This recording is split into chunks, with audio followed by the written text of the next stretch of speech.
ጥያቄ ይዤላችሁ ቀርቤያለሁ። እስቲ የማያዋጣ ጉዳይ ካላችሁ እስቲ ላኩልኝ። አዎ ሰምታችኋል።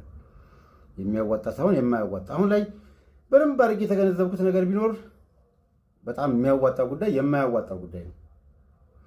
የሚያዋጣ ጉዳይ ይዘህ ፍርድ ቤት ነገሩን ጠምጥሞ ቢሆንም ይሁን እንጂ ወዘተ የሚሉ ቃላቶችን ጨምሮ ክስህን ውድቅ ያደርገዋል።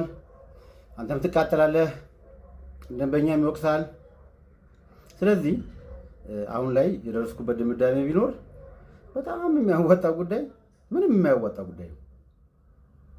ከዚህ በፊት ለምሳሌ እንደ ዝግጅት አቅርበን ይሄ እንደዚህ ነው፣ ህጉ ትክክለኛ ነው፣ በዚህ መልኩ መተርጎም አለበት ወዘተ እንደዚህ የምንግባባባቸው ነጥቦች አሁን ላይ የሚያዋጡ አይደሉም። ዋናው ነገር ምንድነው? ክሱን በተወሰነ መልኩን ቀየር ማድረግ ነው። አሁን የማያዋጣ ጉዳይ ስትይዙ ሌላ ዋናው ጠቃሚው ነገር ምንድነው? አንደኛ ውድቅ ቢሆንብህ ደንበኛም አይወቅስም፣ ችግር የለውም። ካሸነፍክ ግን እንደ ቦነስ ሁሉ ይሰጣል። የማያዋጣ ጉዳይ ምሳሌ አንድ ለምሳሌ የሆነ ሰው በመንደር ውል መኪናም ይሁን ወይ ደግሞ ቤት ወስዷል። ያንን ለማስመለስ አንተ ህጉን ተንትነህ በዚህ ጊዜ ውስጥ ክስ መቅረብ አለበት፣ ሁሉ ማስፈረስ አለበት ነው። እሱ የሚያዋጣው ነው። በማያዋጣው መልኩ ክስ ታቀርባለህ ማለት ነው። ምን ትላለህ? ለምሳሌ በአደራ ሰጥቼው ከዛ ይመጣና ነው ገዝቼ ነው በመንደር ውል። ከዛ ፍርድ ቤት ምን ያደርግልኛል? ይሄ በ1723 ስላልተመዘገበ ውርስ ነው፣ ወደ ነበረችበት ተመለሱ። ቴንኪው እናመሰግናለን። የማያዋጣ ጉዳይ የሚያዋጣ ሆነ ማለት ነው። አንድ ውርስ ላይም እንደዚህ ይርጋን ታልፈዋለህ። ይሄ 1000 የሚባለው ነገር ለዚህ እኮ ነው 1000 ትርጉም የተሰጠው እኮ። የክስ አቀራረቡን ትንሽ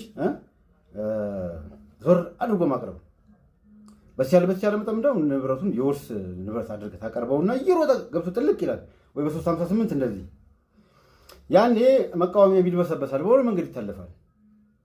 አንተ ክሱን ብታቀርብ ያው ይታወቃል፣ ውድቅ ነው። ይሄ ትክክለኛው ነው። ስለዚህ ትክክለኛ ባልሆነ እንኳን በጀርባ ነው መግባት ያለበት፣ በጀርባ ማለት ነው። ሌሎችም እንደዚሁ ትንሽ ዞር ስታደርገው ሰውየውን ከምትከሰው ይልቅ በ358 እንዲገባ ከዛ በኋላ እሱ ባለበት ቦታ የሆነ ቦታ ላይ ጮክ ብለህ ስለ ክሱ ታወራና ሰምቷል፣ ክርክር ነው በቃ። አሁን ላይ የደረስኩበት ድምዳሜ ይሄ ነው እንጂ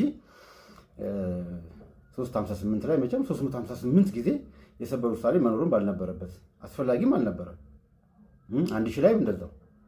ስለዚህ ሰበሩ እንደዛ ከሆነ ወይ አዋጭ ጉዳይ እንግዲህ የማያዋጣው ነው ማለት ነው። ስለዚህ ላኩልኝ ቶሎ